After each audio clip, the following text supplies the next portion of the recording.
Сәлем достар, сіздермен әлем ғажайыптар арнасы. Достар, әлемде сан мыңдаған адамдар көп. Ең ерекше адамдардың бүгін сіздерге топ 4-ін ұсынып кетейін. Резеңке бала.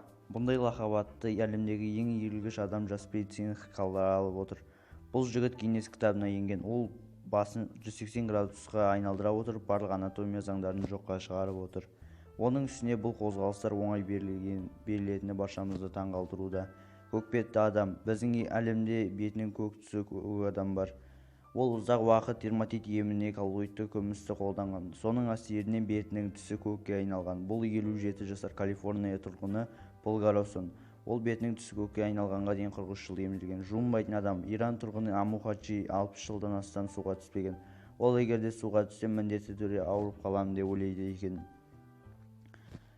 Компьютерлік есте сақтау. Джилл Прайс осы күнге дейін өмірінде болған оқиғасының бәрі есінде. Оның жады есептеуіш машина сияқты барлық ақпаратты жинап ойша сақтайды.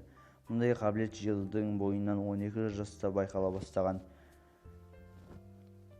Сіздермен болған әлем ғажайыптар арнасы. Егер де видеоны ұнаса лайк басыңыз және арнаға жазылып қоңырау тушағына басуыңызды өтінеміз. Ал ендеше сау болыңыз достар. Келесі кездескенше